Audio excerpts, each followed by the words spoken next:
I remember that moment so clearly. It feels like I can still hear Lisa's voice echoing in the hallway. It was just 3 days before Easter. I arrived at my sister's house with my suitcase in hand, following my parents' request not to spend the holiday by myself.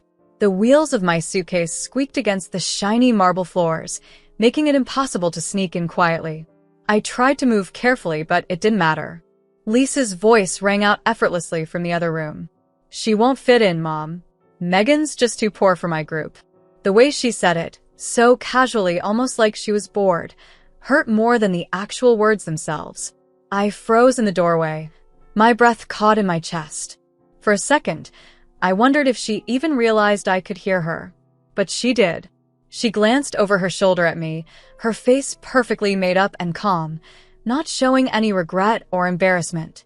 There was an awkward pause, then she added, "It's not that I hate her. She just isn't a good match." I managed a tiny, shaky laugh because laughing was the only way to keep my pride from falling apart. There's something about hearing your sister dismiss you so easily that stings in a way you never expected. Lisa has always been the shining star of our family. In every photo, she's the one you notice first. At every family party, she's the one making everyone laugh with her big smile and even bigger personality. Our parents loved us both, but Lisa always chased the spotlight, and people rewarded her for it. She won dance competitions, entered beauty pageants, and even started modeling when she was young. She always thrived in social settings while I was happier in the background, reading a book or figuring out a puzzle. People called me the quiet one, the smart one, while Lisa loved being the center of attention. Her life glittered with likes, hashtags, and designer clothes, while mine was full of simple, private joys. Over time, Lisa's love for flashy living only grew, especially with the endless audience of social media. She was great at her job in PR not because she studied branding, but because she was her brand, glamorous, magnetic, always in the spotlight. I was fine living outside of that world. After college, I worked in finance, moving through different jobs and learning about stocks and investments. Lisa never showed any interest in what I did, or in me. So, when our parents announced they'd finally be taking their dream Adriatic sea cruise for Easter, I didn't think much of it. They had been planning it forever. But then my mom called, her voice gentle and worried, saying she didn't want me to be alone for the holiday. "You and Lisa should spend it together," she said, as if it was the easiest solution in the world. At first, I wanted to say no. I already knew how Lisa felt about having her awkward, plain sister around. But my mom insisted, saying, "You're both adults. You live in the same city. Families should be together for special days." I sighed and said I'd think about it. Before I could even talk to Lisa, she texted me, "Mom is giving me no choice. You can come if you want. I'm having some friends over for brunch. Dress nicely." That was it. No emoji, no warmth, just a command. Still, I convinced myself that maybe once we were together, things would feel different. Maybe we'd laugh about old times. Maybe my being there wouldn't bother her. That hope lasted right up until I walked into her house and heard her talking about me. After overhearing her blunt conversation with our mom, I quietly went upstairs to the guest room, trying not to let my disappointment show. I closed the door behind me and sat on the edge of the guest bed, Lisa's words looping through my mind. "She's too poor for my circle." At first, I felt numb with disbelief, a kind of empty shock buzzing in my chest. But that quickly faded, replaced by a deep sting of hurt and an urge to run. For a few seconds, I honestly considered grabbing my bag, calling a cab, and going home. Maybe I could just ignore my mom's wishes and skip this holiday altogether. But a little bit of stubbornness kept me in place. Why should I let Lisa's shallow opinions chase me away? If she wanted to see me as some stereotype, the poor sister in hand-me-downs, maybe I'd just play along for now. It almost amused me to imagine how she might react if she ever found out the truth. I caught sight of myself in the gold-framed mirror above the dresser. My outfit was plain, a black blouse and jeans, comfortable and ordinary. My hair was pulled back simply, and my makeup was barely there.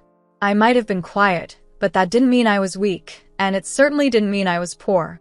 I took a slow, steady breath and decided I'd stay. Not for Lisa, but for Mom and Dad, and the little surprises life sometimes brings. Just then, my phone buzzed with a notification, a reminder that the latest market report was about to drop.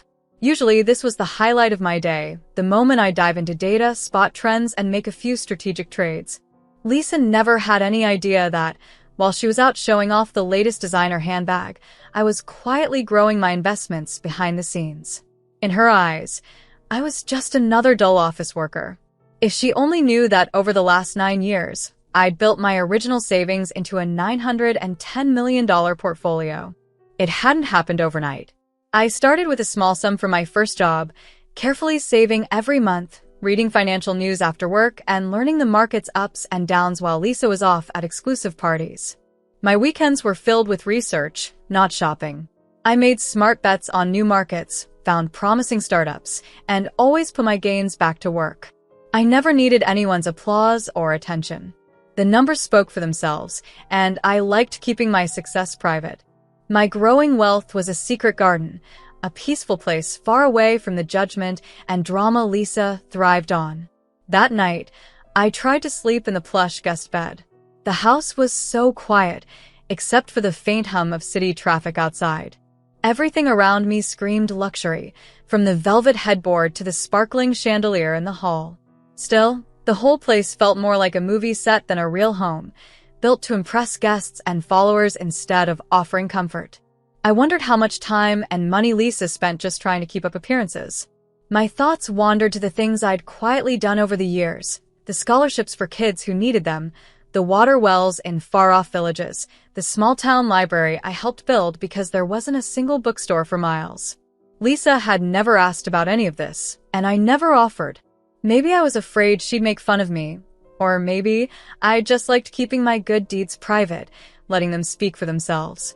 Eventually, I drifted off to sleep, feeling unsettled but a little more confident than before. A new idea popped into my head before I finally dozed off. If Lisa and her friends ever discovered the real story behind my boring life, what would they do? The thought made me nervous, but also brought a tiny, secret smile to my lips. Easter morning arrived with a whirlwind of activity. Lisa's house buzzed with energy. Caterers moved around the kitchen, setting out huge bouquets of fresh flowers across the marble counters. For servers in crisp shirts carried trays of sparkling juice and champagne, while a harpist by the window tuned her instrument, sunlight dancing across the strings. It felt like walking into a magazine photo shoot. Every detail was polished and perfect. I slipped downstairs, hoping to go unnoticed. The air smelled of fresh flowers and expensive perfume, a scent that screamed luxury. As the party prep continued, I quietly offered to help. But Lisa just waved me off with barely a glance. "Just mingle or something," she said, sounding both distracted and a little dismissive. She was dressed in a soft pastel dress that matched the fancy table settings, her hair curled into perfect waves, her makeup flawless as always. As her friends began to arrive, the atmosphere filled with perfume, laughter, and the low hum of conversation. Rebecca walked in wearing a sharp jumpsuit, Amy floated by in a floral dress, and a few men strolled in, relaxed in pale linen suits. Their talk quickly jumped from hedge funds to new restaurants, from exclusive clubs to stories about celebrity after-parties. They tossed out famous names like party favors, each trying to sound more impressive than the last. I stood quietly off to the side, listening, knowing that, ironically, I probably knew more about real finance than all of them combined. Eventually, one of Lisa's friends, Rachel, a woman I recognized from Instagram, approached me. She wore a gleaming designer watch and offered a polished smile. "And you are?" she asked, with that friendly but distant tone people use when trying to figure out your place in their world. "I'm Megan," I replied, shaking her hand. "Lisa's sister." Her eyebrows rose in surprise. "Oh, I think I've heard a little about you. Finance, right?" I nodded. "Yes, I work in finance." But before I could say more, Lisa swept over, wrapping an arm around Rachel's shoulders. "Megan just dabbles," Lisa said, her words thick with condescension. "She's low-key." A wave of polite laughter went around the group. My face got warm, not from embarrassment but annoyance. I decided to stay silent. Let them believe whatever Lisa wanted. I had no interest in proving anything. I was here for my parents, nothing else. The brunch itself was almost too perfect. Every plate was a work of art. Poached eggs topped with glossy hollandaise, baskets of fresh bread, and delicate macarons in soft Easter colors. The harpist from earlier had been replaced by a string quartet out on the terrace, their music floating through the open doors along with the sound of clinking glasses and soft laughter. Lisa sat at the head of the table, making sure everything ran smoothly, adjusting decorations, and steering every conversation so nothing ever got too personal. I found myself squeezed between three men who only seemed interested in their next yacht trip, not in making any real conversation. Lisa checked on me from across the table now and then, making sure I was playing my role as the quiet, invisible sister. She didn't have to worry. I had no plans to outshine her. I just sat back, listening as Rebecca told a story about a spa in the Maldives and Rachel went on about some must-see designer pop-up event. Nobody asked about my Easter traditions or how I felt about our parents being away. It was as if I wasn't there at all, which, for now, was perfectly fine. I studied the room with a sense of distant curiosity, the sparkling glasses, shining silverware, the waterfall of roses and lilies across the center of the table. Lisa had spared no expense, and the effect was truly beautiful. But beneath all the style, I sensed a layer of insecurity, in Lisa and in her friends, too. Their constant need to name drop and show off felt like they were desperate to prove they belonged in this shiny world. Sipping my champagne, I watched Lisa move effortlessly from one group to the next, the perfect hostess. She really did shine in moments like these. I couldn't help but remember when we were kids, searching for Easter eggs in our grandparents' backyard. Lisa always found the most eggs, shrieking with excitement, while I just smiled, happy to be there. Some things never really change, even if everything else does. As brunch wound down, Lisa's guests wandered into the living room, drawn by trays of tiny pastries and colorful treats. The conversation grew even louder, and the stories became even more outrageous. Someone tried to talk about hedge funds, but didn't know what they were saying. I hid a small smile behind my glass, content to remain a quiet observer. Everyone at the table nodded along as if they truly understood the complicated financial talk, though I could tell most of it went over their heads. I bit my lip to keep from smiling. Rachel turned to me again, her curiosity barely hidden. "So, Megan, are you planning any trips? We're thinking about a group getaway to Barbados this summer." Her question had a slightly competitive edge. I shrank back a little, not wanting to share too much. "I've been traveling here and there.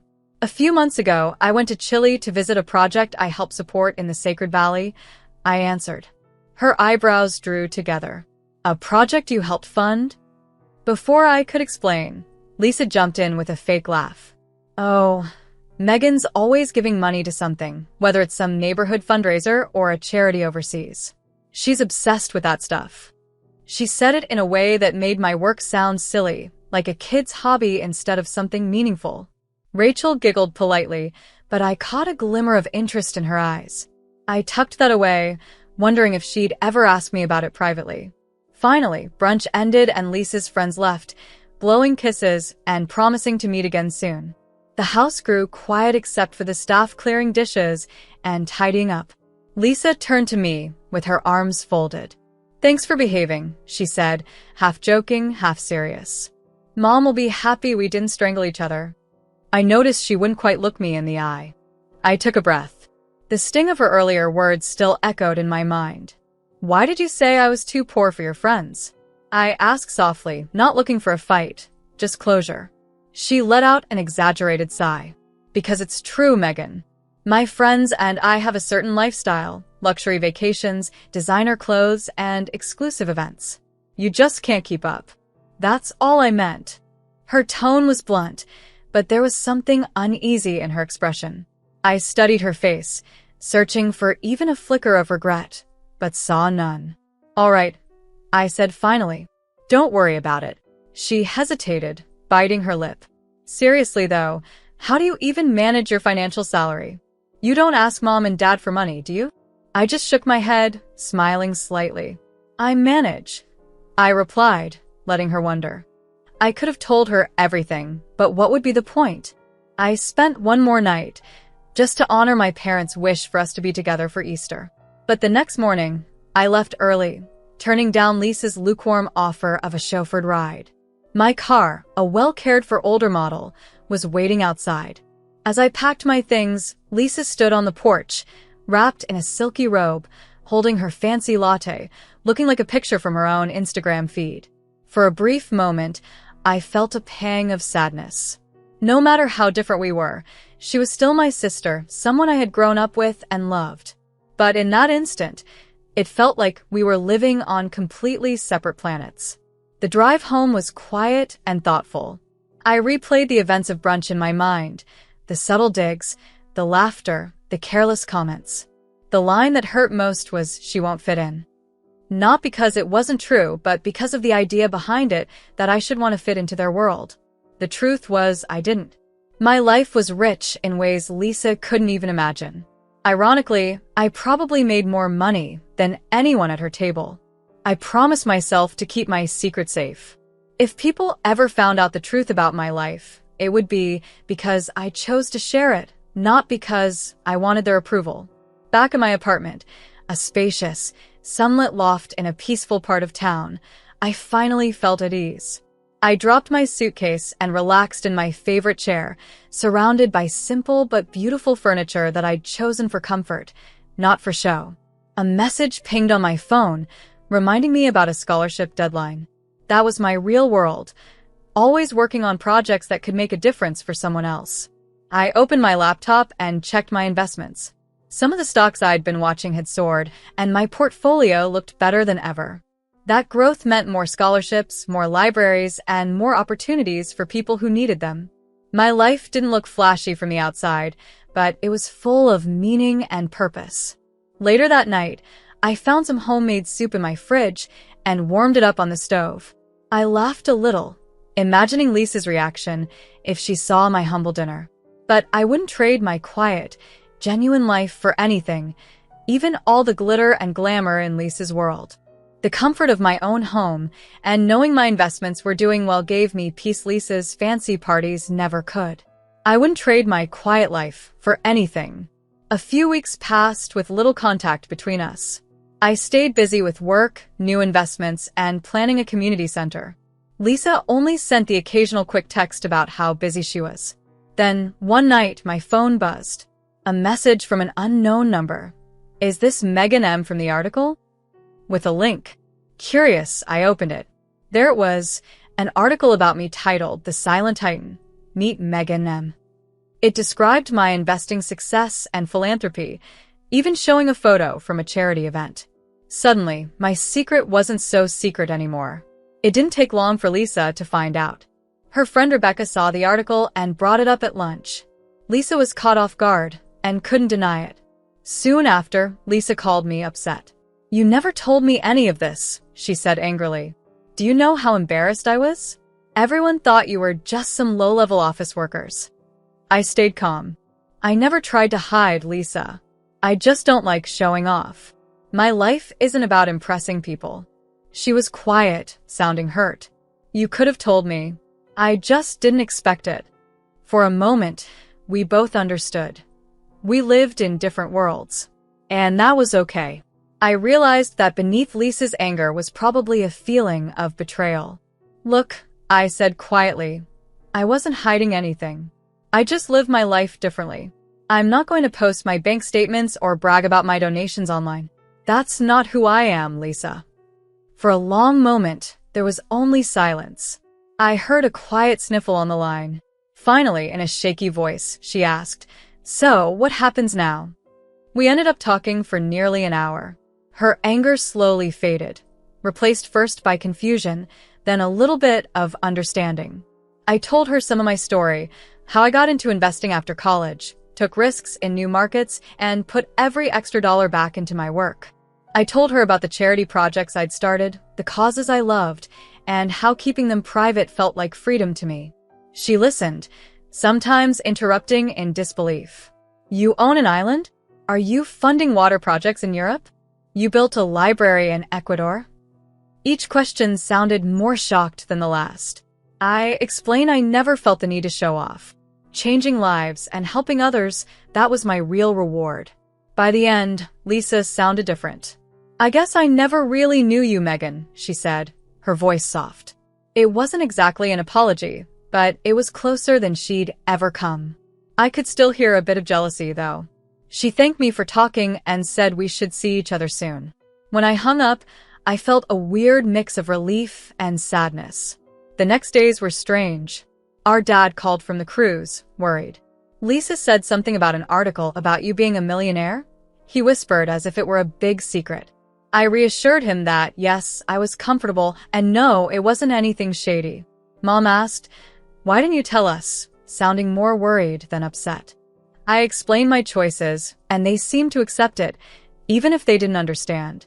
Lisa stayed distant. Her texts were formal now, not rude, but stiff. I could tell she was unsure of how to act around me.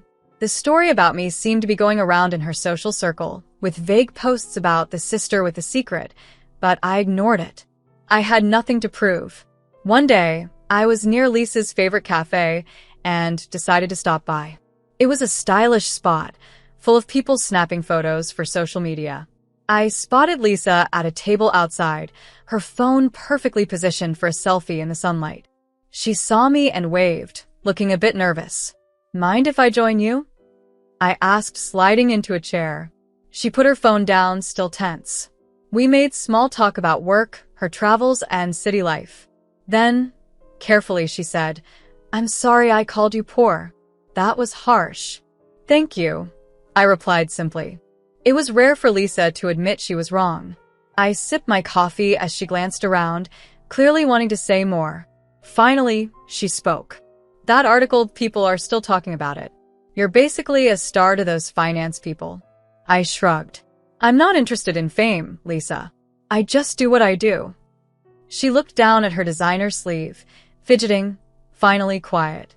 "I never knew you could be wealthy without showing it off," Lisa admitted quietly, sounding unsure for once. I shook my head. "No, Lisa. We just value different things. That's all." For a moment, I saw the old sister I grew up with, the one who used to dream big and share Easter candy with me. We talked a bit more, careful but honest, and she invited me to a small gathering, asking if I'd share about my charity work. I agreed to think about it. It felt like a small step forward. A week later, I got a thank you email from a scholarship student and forwarded it to Lisa, writing, "This is why I do what I do." She replied, "Wow, this is incredible, Megan. Thanks for sharing." That weekend, we met for lunch, just two sisters talking honestly, no cameras, no show. For the first time in a while, it felt like we were connecting again. We're still different, but now there's respect between us. And that's enough for me. I still drive my simple, reliable car. I still check my investment charts while I sip my morning coffee and choose to support causes that matter to me. The only real difference now is that Lisa knows, our parents know, and even some of her friends know. Even with more people aware of my success, my life feels the same, private, meaningful, and fulfilling. When I remember that Easter morning and Lisa calling me too poor, I actually feel a mix of nostalgia and a little bit of humor. In that painful moment, I found my own real self-worth. Wealth, I've learned, isn't about fancy clothes or being invited to exclusive parties. It's about having the ability to make a difference, to help others, and to be truly comfortable with yourself, even when no one is watching. So, I keep living my quiet life, confident that true luxury isn't about showing off. It's about living in a way that matters, even if no one's watching, but maybe, just maybe, inspiring someone along the way.